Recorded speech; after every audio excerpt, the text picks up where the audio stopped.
다음으로 삼권선 변압기 하겠습니다. 이 삼권선 변압기를요, 우리 저번 시간에 했던 삼상 변압기하고 혼동하는 분이 많으신데, 삼상 변압기는 A, B, C상을 하나로 합한 것을 얘기하고요. 삼권선 변압기는 권선이 3개인 것을 얘기하는 겁니다. 보세요. 우리 앞에서 지금 삼권선 변압기예요. 네. 앞에서 YY 결선을 하면은 3고조파 장애 때문에 통신선 유도 장애가 발생한다 그랬죠. 그래서 이것이 아니고 이것 대신에 YY 델타로 결선을 한다고 했죠. 그래서 보세요. 삼권선 변압기 이걸 얘기하는 겁니다. YY 델타로 하려면은 최소 3개의 권선이 필요하다는 겁니다. 보세요. 교재에 있는 것처럼 지금 이렇게요. 1차요. 1차. 그 다음에 2차. 3차. 이렇게 된다는 거죠. 예를 들어서 이렇게 보면 됩니다. 보세요. 우리가 15만 4천 볼트를, 15만 4천 볼트요. 15만 4천 볼트인데, 이것을 2차에 2만 2,900 볼트. 갑니다. 그 다음에 여기는 뭘 가냐고 하니까 여기에 우리가 역률 개선용 전력용 콘덴서를 연결할 수도 있고 우리가 전력공학 시간에 하는 겁니다. 역률을 개선하기 위해서 전력용 콘덴서를 개선해요. 네, 이렇게 할 수도 있고 그 다음에 여기에서 손해 전력 공급이라는 겁니다. 만약에 얘가 변전소라고 해요. 변전소에도 전기를 쓰잖아요. 변전소에도 뭐 텔레비전도 있고 라디오도 있고 뭐 냉장고도 있고 하잖아요. 그 전기를 어떻게 이 3차 권선을 통해서 220V를 변압하면은 손해 건공, 그러니까 손해라는 것은 발전소, 변전소 이런 것들을 얘기하는 겁니다. 손해 전력 공급용으로 3차 권선을 쓴다는 거예요. 그래서 1차 권선, 2차 권선, 3차 권선 이렇게 되는 거죠. 한번 봅니다. 용도는 지금 3권선 변압기요. 3권선 변압기는 이렇게 3차에 콘덴서를 연결해서 역률을 개선할 수가 있고요. 그 다음에 1차 한 곳에서 전력을 공급받아 2차, 3차, 2차와 3차에 두 곳으로 전력을 공급 가능하다. 네, 그 다음에 발전소에서 손해용 전력 공급이 가능하다 이렇게 보시면 되겠습니다. 손해용 전력 공급이 가능하고 그 다음에 YY 델타요. YY 델타라고 보시면 되겠고 YY 델타에서 3권선 변압기 3차 권선 이 델타 권선 요것은 지금 제가 단상으로 그랬지만 실제 3상이 있으면 3권선이에요. 델타 권선의 용도는 손해용 전력 공급과 조상 설비 설치 및 3고조파 억제를 목적으로 쓸 수가 있다는 겁니다. 네, 3권선 변압기, 3상 변압기와 구분해 주시기 바랍니다. 네, 그 다음에 보세요. 우리가 계기용 변성기요. 네, 계기용 변성기. 계기용으로 사용되는 겁니다. 그러니까 이렇게 보시면 돼요.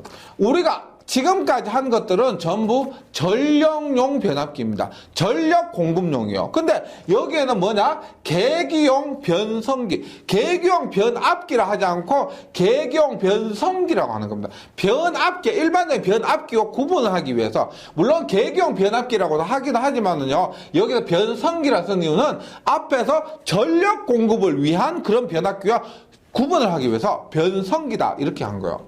봅니다. 계기용 변성기는 우리가 크게 보면은 PT, CT, 그 다음에 뭐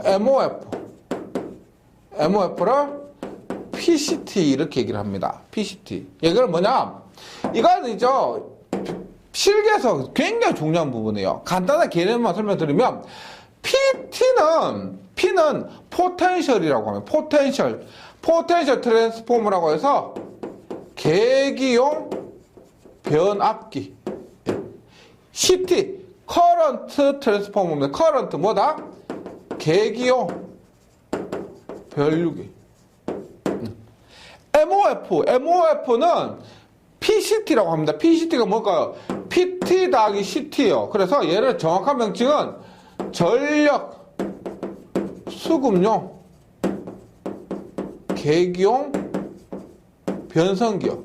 우리가 전력 수급용 계기용 변성기 얘는 어디에 설치했냐면 적산 전력계 있죠.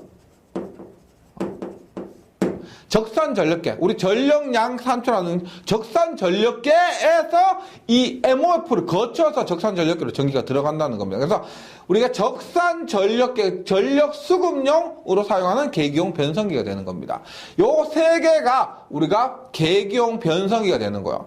우리가 근데 여기서 더 들어가면 PT에는 뭐 GPT도 있고 여러 가지가 있지만은 여기 필기에서는 최소한 필요한 요런 부분만 하도록 한다는 겁니다. 그럼 계기용 변성기에서 첫 번째 계기용 변압기 한번 보도록 하겠습니다. 계기용 변압기 보세요. 우리가 이렇게요.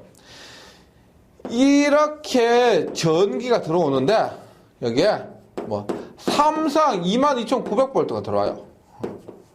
삼성 22,900V 들어오는데 우리가 이 전압을 측정을 하고 싶어요. 측정하는데 여기에 22,900V를 측정하기는 너무 어렵습니다. 네, 어려워요. 그래서 우리가 계기용 변압기가 이렇게 보는 거예요. 예를 들어서 보세요. 이렇게 공급해요. 즉, 이 변압기를 통해서 22,900V를 110V로 낮추는 겁니다. 그러면 보세요. 정상적으로 1차에 22,900V 걸리게 되면 변압기에 의해서 110V가 되고 이 전압계는 110V를 그대로 측정을 할 수가 있습니다. 만약에 22,900V가 아니고 만약에 뭐 11,000V가 발생했다. 11,000V가 걸렸다. 그럼 2차에 얼마 걸리겠어요? 권수비는 정해져 있으니까 55V가 걸리겠죠. 맞죠? 그래서 이렇게 변압기를 써서 전압을 측정하면은 2차 전압의 정격은 110V이기 때문에 2차 전압을 측정하더라도 1차 전압이 이상이 있는지 없는지를 파악을 할 수가 있다는 겁니다. 그래서 요거 기억해 주셔야 돼요. 계기용 변압기에서 2차 전압은 110V로 얘는 정해져 있습니다. 정해져 있어요. 그래서 봅니다. 계기용 변압기는 뭐냐면 PT 포텐셜 트랜스포머로서 고전압을 저전압으로 변성해서 예를 들어 22,900V를 110V 변압해서 계전기나 측정용 계기에 공급한다는 겁니다. 뭐냐? 측정용 계기 전압계에 110V 공급할 수도 있고요. 그 다음에 이렇게 110V로 바꿨잖아요. 110V 바꿨는데 이거를 우리가 GR이라고 있습니다. 뭐냐면 지락계전기. 지락 사고가 발생했을 때 동작하는 계전기, 지락계전기인데 이 지락계전기의 전원이 110V예요. 110V 씁니다. 그래서 이렇게 만든 것 가지고 어떻게 지락계전기의 전원으로 공급할 수도 있고 그 다음에 전압계로 측정하게 할 수도 있고 이런 용도가 있다는 겁니다. 그래서 계기용 변압기는 이렇게 사용하는 용도다. 네, 기억을 해주시기 바랍니다. 그 다음에 CT입니다. CT 보세요.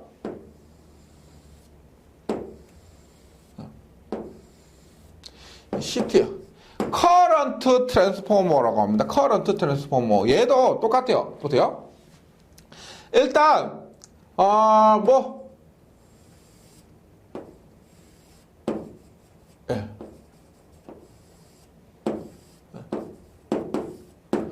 전류계로 이렇게 측정하는 겁니다. 만약에 100A가 있어요. 100A가 있는데 우리가 100A를 측정하기 너무 크고 위험 부담이 있다는 겁니다. 선로에 100A 흐르는 건 괜찮은데 우리가 측정하는 계측기에 100A 측정하기 너무 커요. 그래서 얘를 변류기를 통해서 5A로 변류를 한다는 겁니다. 전류의 크기를 5A로 바꾸는 거예요. 그럼 얘는 우리가 5A를 측정할 수 있습니다. 근데 얘가 만약에 100A 아니고 200A가 흘렀다. 그럼 어떻게 되겠어요? 여기는 10A가 흐르겠죠. 즉 이렇게 2차에서 전류를 측정함으로 1차의 전류가 문제가 있다 없다를 파악할 수가 있다는 겁니다. 그래서 이렇게 해도 전혀 문제가 없어요. 근데 우리가 변류기의 2차 전류도 5A로 정해져 있습니다. 변류기 2차 전류도 5A로 딱 정해져 있으니까 얘도 걱정하지 않으셔도 돼요. 네, 딱 5A, 10A 이런 거 아니고 특별한 디지털 기기 같은 경우는 1A짜리도 있지만 우리가 일반적으로 기억하시면 5A다 이렇게 기억을 하고 계시면 되겠습니다. 그거 봅니다. 대전류를요, 소전류로 변성해서 계전기나 측정 계기에 공급하는 것이 CT입니다. 커런트 트랜스포머고요. CT의 2차 전격 전류는 5A입니다. CT의 2차 전격 전류 5A고, 그 다음에 요거 CT 점검 시 주의사항이 있습니다. 반드시 먼저 2차를 단락시킨 후 분리한다. 무슨 말이냐면 보세요. 우리가 이렇게 돼요. 단락시킨 후라고 했는데 만약에 다른 말로 개방을 시키면 어떻게 되는지 한번 보세요. 개방을 시키면 보세요. 지금 이렇게 여기에 100A가 흐릅니다. 100A 흘러요. 실제 우리가 요 변류기는요, 요렇게 그리는 게 아니고, 조금 이따 다시 그리겠지만은, 요렇게, 제가 예를 들어서 이렇게 한 거고요. 실제로는, 요 다르게 흘러요. 이렇게. 전류는 끊기 때문에 이렇게 흘러요. 이렇게 통해서 이렇게 갑니다. 예. 이렇게 했을 때 보세요. 100A는 부하가 지금 이렇게 부하로 흐르죠. 그래서 100A는 항상 흐르고 있습니다. 흐르고 있는데 내가 만약에 개방을 시키게 되면은 우리 앞에서 했죠. 부하를 개방 시 흐르는 전류, 개방 시에는 무부하 전류만 흐른다라고 했습니다. 무부하 전류, 여자 전류. 그런데 개방을 해도 우리가 1차는 2차 상태를 우리가 인정사정 봐주지 않습니다. 그러면 개방을 했을 때 그래도 여기 이 100A 그대로 흐르게 되겠죠. 그럼 이 100A가 전부 뭐요? 무부하 전류, 여자 전류가 된다는 겁니다. 여자 전류가 뭐다? 자속을 발생시키는 전류예요. 즉 100A만큼 전부 자속을 발생시키다 보니까 이 100A에 의해서 굉장히 큰 전압이 발생한다는 겁니다. 자속이 커지니까 그만큼 전압이 커지는 거예요. 네, 전압이 커지는 겁니다. 그러면 이 전압에 의해서 어떻게 돼요? 큰 전압이 발생하면은 소손이 된다는 겁니다. 그래서 여기 있는 거 이거요. 보세요. 반드시 2차 측을 단락시킨 후 분리해야 되는데 이렇게 단락시킨 후 분리하지 않고 그냥 개방시킨 후 분리하게 되면은 큰 이 부하 전류가 여자 전류가 돼서 굉장히 큰 자속을 발생시키고 그 자속에 의해서 굉장히 큰 전압을 발생시키기 때문에 2차단이 홀라당 타버리는 겁니다. 네, 2차단이 소손된다 이런 말이에요. 그래서 단락을 시키고 분리한다 이렇게요. 그 다음 CT에서는 있죠. CT에서 결선법이 있습니다. 결선법이 있는데 세 가지가 있어요. 세 가지가 보세요. 일단 우리가 삼선식에서는 지금 나오지만 가동 접속이 있고요. 삼선식에서는 보세요. 일단 가동 접속과 차동 접속이 있고요. 그 다음에 사선식에서는 Y결선이 있습니다. Y결선. 우리 차동 결선은 우리가 교차 접속이라고, 교차 접속. 차동 접속은 교차 접속을 하는데 각각의 경우에 흐르는 전류의 크기가 다릅니다. 요것만 잠시 한번 볼게요. 보세요. 봅니다. 보세요. 우리가 이렇게 했어요. 가동 접속이라는 것은 CT를 이렇게 해요.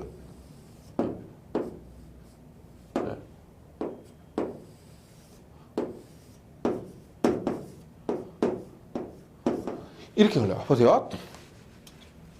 여기에 흐르는 것이 A고요, B고 C니까 IA죠, IA.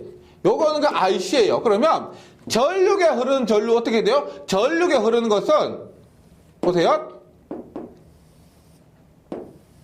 여기에 흐르는 것은 IA 전류와 IC 전류가 있죠. IC 전류가 이렇게 더해지는 겁니다. 더해지는 거예요. 그럼 IA와 지금 보세요. 여기 흐르는 전류 IA 더하기 IC가 되죠. 그래서 IA와 IC를 더하게 되면은 이렇게 돼요. 이것이 I 전체 전류계 흐르는 전류 I가 된다는 겁니다. 그러면 I는 보세요. 지금 IB 전류가 이렇게 있겠죠. IB 전류가 이렇게 있겠죠. 그러면 이 전류는 IB 전류와 방향만 다르지, 즉 여기에 흐르는 전류는 IB의 전류가 된다는 겁니다. IB의 전류가. 그래서 결론은 이렇게 씁니다. 만약에 보세요. IA가 5A예요. IC가 5A. 그럼 IB도 얼마나? 5A란 말입니다. 여기에 전류계 측정되는 전류는 똑같다는 겁니다. 똑같다. IA와 IB와 IC 전류와 똑같다. 부하 평형이면은 똑같다는 거예요. 그리고 이때 여기에 흐르는 전류는 IB상의 전류가 흐른다. 어차피 전류는 정연파처럼 반복하잖아. 맞죠? 그래서 방향을 무시하면 여기에 흐르는 전류는 B상의 전류가 흐른다는 겁니다. 따라서 가동 접속일 때는 요거 가동 접속이에요. 전류계 A의 지시는 이 CT 2차 전류 같은 크기의 B상의 전류값을 지시한다. B상의 전류값을 지시한다. 이렇게 되는 겁니다. 그런데 보세요. 차동 접속 혹은 교차 접속 한번 볼게요. 차동 접속 혹은 교차 접속. 보세요. 전류가 이렇게 있는데, 보세요. 차동 접속 어떻게 된다? 지금 가동 접속 틀리게 이렇게 돼 있죠. 지금 보시면, 네. 이렇게 됐죠. 맞죠? 그럼 뭐죠? 여기에 흐르는 것을 어떻게 되느냐? 전류에 흐르는 것은 IC라고 해요. IC-IA가 됩니다. 교재 그림 있죠? IC-, 얘가 IC고 얘가 IA인데, 어떻게? IC-IA가 돼요. 우리가 앞에서 가동 녀석은 IA 플러스 IC인데, 여기서 IC-IA입니다. 크기 똑같아요. 근데 보세요. 얘를 그림을 그려보면 이렇게 돼요. IC가 이래요, IC가. IC예요, IC. 그러면, 얘가 IA죠? IA입니다. IC-IA는 IC 플러스 마이너스 IA와 같지요. 맞죠? 그러면 얘가 IA면 얘는 어떻게? 마이너스 IA는 얘가 마이너스예요. 마이너스 IA가 됩니다. 맞죠? IC 플러스 마이너스 IA는 어떻게 된다? 이게 돼요. 이것이 전류계에 흐르는 전류가 됩니다. 요거 그림, 요거 크기를 정확하게 계산해 보면은, 어떻게 된다? 전류계에 흐르는 것은 얼마다? 루트 3배의 I가 된다는 겁니다. 요거 노란 거는 IC나 혹은 IA보다 크기가 루트 3배가 된다는 거예요. 그래서 차동 접속 혹은 교차 접속 있죠? 이때 전류계 지시값은 CT 2차 전류 지시값은 얼마? 루트 3배가 된다는 겁니다. 루트 3배. 요런 관계에 의해서 루트 3배가 된다는 거예요. 그래서 만약 1차 전류 구하려면은 전류계 지시치 곱하기 루트 3분의 1 곱하기 CTB를 해야 된다. 예. 요것은 뭐 문제에서 확인하면 되는데, 일단 우리가 교차 접속 혹은 차동 접속에서는 2차 전류에서 구한 거 곱하기 루트 3배를 해주면 된다. 예. 이렇게 기억해 주시면 되겠습니다. 그 다음에 Y 접속이 있어요. Y 접속인데 보세요. 예. 교재는 없지만 왜 없냐면 보세요. Y 접속 이렇게 돼 있어요. A상, B상, 예. C상 이렇게 있어요. A, B, C. 이거 Y 접속이요. 일반적으로 3상 4선식에서 이렇게 하는데 보세요. 우리가 이렇게 하면 얼마? 이게 전류가 흐르는 것은 IA 더하기 IB 더하기 IC죠. IA 더하기 IB 더하기 IC. 이거 하면 얼마예요? 회로 이론에서 배우면 IA 더하기 IB 더하기 IC는 일반적으로 0A가 됩니다. 전류가 평형 상태에서는 A상, B상, C상 전류가 다 똑같은 상태에서는 전류가 측정되지 않습니다. 만약에 Y계선에서 평형 상태다 그러면 그때 전류값은 0A다는 것 기억을 해주시기 바랍니다. 네. 그 다음에 변압기의 시험 및 취급, 시험법 및 취급 보수가 있는데요. 이것은 정리만 잘 해주시면 돼요. 봅니다. 일반 변압기의 기본 시험이 있습니다. 변압기 기본 시험으로서 보세요. 개방회로 시험으로 측정할 수 있는 시험 앞에서 했죠. 개방회로가 뭐예요? 무부하 시험입니다. 개방했다는 것 자체가 아무것도 연결하지 않은 무부하 상태라는 거예요. 그래서 개방회로 시험에서 측정할 수 있는 시험은 무부하 전류, 히스테르시스손, 와류손, 이 히스테르시스손과 와류손을 합쳐서 철손이라 그러죠. 철손. 그 다음에 여자 어드미턴스. 단락 시험으로 측정할 수 있는 시험은 뭐예요? 단락 시험은 쇼트 시킨 거예요. 쇼트 시켰을 때 동선에 우리가 임피던스 와트죠. 그 다음에 임피던스 전압. 그다음 등가회로 작성 시 필요한 시험입니다. 등가회로를 작성할 때 뭐 무부하 시험과 단락 시험과 뭐 저항 측정 시험, 저항 측정이라는 것은 저항이나 임피던스, 리액턴스 이런 것들을 측정하는 거죠. 그래서 이런 시험에 등가회로 작성 시 필요한 시험이 됩니다. 그다음 온도시험법. 얘는 우리가 1장에서도 있었어요. 1장에서도 온도시험법은 있었는데 봅니다. 변압기의 전부하를 연속해서 가해서 권선이나 오일 등의 온도 상승을 시험하는 것인데 가장 좋은 것이 반환보합법이라 그랬죠. 반환보합법. 전력을 소비하지 않고 그렇기 때문에 가장 좋은 겁니다. 전력 손실이 없어요. 철손과 동소만을 변압기에 공급해서 시험하고 가장 많이 쓴다고 했습니다. 그래서 이거 우리가 뭐가 있었다? 종류가 홉킨스법, 뭐 카프법, 블론델법 이런 게 있었죠. 홉킨스, 카프, 블론델법이 반환부하법의 종류였다. 그 다음에 실부하법은 뭐냐? 실제로 부하를 우리가 연결해서 하는 겁니다. 그래서 전력 소비가 있죠. 전력 손실이 크기 때문에 소용량 이외에는 적용하지 않습니다. 그 다음에 전련 내력 시험. 전련에 얼마나 견디느냐 하는 것인데 보세요. 가압시험, 일반적 가압시험 뭐냐? 전압을 가한다는 겁니다. 일반적으로 전압을 가해서 전련 내력 시험 하는데 온도시험 직후 변압기 전원장이 적당함을 확인하고 60Hz 정연파, 우리 60Hz 우리가 사용하는 일반적인 전압을 얘기하는 겁니다. 정연파에 가까운 전압으로 전련 내력 시험에서 1분 동안 견딜 것. 네. 유도시험은 우리가 일반적인 전원 내력 시험이 아니고요. 유도시험은 층간 전원 시험입니다. 층간, 뭐 권선 1차, 2차, 그러니까 1층, 2층, 3층 이렇게 있다고 하면 1층과 2층간 전원해야 돼요. 그 층간의 전원 시험을 하는 것이 유도시험입니다. 즉 층간 전원 시험을 위해서 권선의 단자 사이에 상호 유도 전압의 2배의 전압을 유도시켜서 시험하고요. 최저 시험 시간은 15초가 됩니다. 충격 전압 시험. 우리가 뭐 예를 들어 변압기에서 벼락을 맞았다. 충격 전압 있죠. 충격 전압, 평소 전압보다 굉장히 높은 전압을 얘기하는 겁니다. 그래서 변압기에 번개와 같은 충격 전압이 가해진 경우 권선 내 상용 전파선 전압의 경우와는 다른 전압 분포가 생겨 전원 파괴가 생길 수 있으므로 충격 표준파형으로 시험한다. 우리가 충격 표준파형이라는 것을 좀 타과목에서 기억해 주시면 되는데 1.2 곱하기 50 마이크로세컨입니다. 파 2장 우리가 상승하는 그 시간이 1.2 마이크로세컨, 내려오는 시간이 50 마이크로세컨. 그래서 1.2 곱하기 50 마이크로세컨의 충격파를 가해서 시험하는 것이 충격 전압 시험입니다. 그 다음에 변압기 유 절연 파괴 전압 시험. 그러니까 변압기 유에서 절연이 파괴되는 전압이 얼마냐, 그것을 측정하는 것이 변압기 유 절연 파괴 전압 시험이 된다는 겁니다. 그 다음에 다음으로 건조가 있습니다. 건조는 뭐냐? 말 그대로 말리는 겁니다. 말리는데 보세요. 분해된 변압기는 권선과 철심을 건조하고요.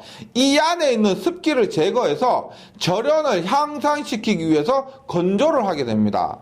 습기 제거. 습기가 전기하고는 완전 상극이에요. 습기는 전기한테 무조건 안 좋은 겁니다. 절연을 향상시키기 위해서 건조하는데 열풍법 무슨 말이에요? 어렵지 않죠? 열풍, 뜨거운 바람입니다. 송풍기와 전열기로 열풍을 공급해서 건조하고 단락법. 단락시키면 큰 전류가 흐르죠. 우리 단락 전류는 평소 전류보다 뭐 수십 배의 큰 전류가 흐릅니다. 그럼 당연히 열이 발생하겠죠. 그 단락시킨 열로서 우리가 건조하는 겁니다. 그래서 변압기 1차 권선 또 2차 권선 한쪽을 단락하고 다른 쪽의 권선의 임피던스 전압이 20%. 만약에 20%가 아니고 100% 하면은 다 타버려요. 전압이 너무 크기 때문에 20% 정도의 전압만 가해도 단락시킨 상태에서 충분히 큰 전압이 가해져서 충분히 큰 전류가 흐른다는 겁니다. 그래서 20% 정도를 가해서 단락 전류를 보내고 동손에 의해서 건조시킨다. 진공법, 말 그대로 진공시키는 겁니다. 변압기를 탱크에 넣어서 밀폐하고 이 속에 전기를 공급해서 가열하면서 절연물 안에 습기를 제거하고 공장에서 주로 사용하는 방법으로 건조가 빠르다는 겁니다. 그 다음에 보호 개전기가 있습니다. 보호 개전기, 요것도 한번 보세요. 보호 개전기도 뭐냐, 우리가 고장시, 고장이란 것은 변압기 내에서 고장, 예를 들어서 지락사고가 발생했다, 단락사고 발생했다, 지락이나 단락사고 이런 부분에 있어서 고장에 있어서는 전력공학 시간에서 하니까요, 일단은 이런 사고가 발생했다 정도만 기억해 주시고요. 이러한 지락사고나 단락사고 발생하면 열이 발생합니다. 열이 발생하고 과전류가 흘러요. 열이 발생하고 과전류가 흐릅니다. 이러면 당연히 문제가 되죠. 이렇게 되면은 개전기 동작을 시켜요. 개전기를 과전류가 흐른다. 그 다음에 열이 발생했다. 이런 동작을, 개전기를 동작시켜요. 그럼 그 개전기가 우리가 차단기를 동작시켜요. 차단기가 차단을 시키는 겁니다. 당연히 고장이 발생했으니까 결국은 차단을 시키는데 그 차단을 시키도록 해주는 것이 개전기가 됩니다. 개전기, 즉 보호를 하기 위한 개전기, 보호 개전기가 돼요. 보호 개전기. 그러면 이 보호 개전기 보세요. 뭐가 있냐면 일단 차동 개전기가 있어요. 비율 차동 개전기. 그 다음에 부호홀즈 개전기, 그 다음에 열동 개전기. 주로 변압기에서 사용하는 거는 이거고요. 변압기에 사용하는 거 이것이고, 우리가 실제 전기적으로 전류가 얼마다 하는 것은 예전에는 차동 개전기 많이 썼는데 요즘 비율 차동 개전기 더 많이 쓰고요. 그 다음에 부호홀즈 개전기 같은 경우는 물리적으로 고장난 것을 파악할 수 있는 겁니다. 열동 개전기는 말 그대로 열이 발생하나, 고장이 나면 과전류에서 열이 발생하는 건데 그것을 감지하는 것이 열동 개전기가 돼요. 열동 개전기. 그게 뭡니다. 우리가 이렇게 보여. 차동 개전기는 이렇게 봅니다. 우리가 예를 들어서 변압기가 이렇게 있어요. 변압기가 이렇게 있는데 CT를 줘요. CT를. 어디요? CT는 2차 전류가 무조건 5A라고 했죠. 맞죠? 5A라고 했습니다. 그래서 이것을 우리가 5A가 돼요. 그럼 보세요. 정상적인 상태라면 여기도 5A하고 여기도 5A니까 그 차이, 차동 개전기라는 차에 의해서 동작한다는 거예요. 그 차가 얼마냐? 0A가 되죠. 전류의 차가 0A가 되는 겁니다. 그래서 문제가 없어요. 그런데 만약 변압기 내부에 고장이 났다고 하면은 5A가 정상인 CT 2차에 10A가 흐르게 됩니다. 그러면 10A와 5A 차는 여기에 5A가 있죠. 5A 발생하면 이것을 얼마? 개전기가 개전기 릴레이가 동작을 한다는 겁니다. 차동 개전기가 동작한다는 거예요. 그래서 그 차동 개전기가 얼마? 차단기 10이라고 해요. 차단기에 신호를 주면은 그 차단기가 회로를 끊어버려서 동작한다는 겁니다. 이것이 일반적인 차동 개전기입니다. 전류의 차에 의해서 동작하는 거. 그런데 교재에 있는 건 이렇게 비슷한데 비율 차동 개전기, 비율 차동 개전기. 네. 비율 차동 개전기는 어때요?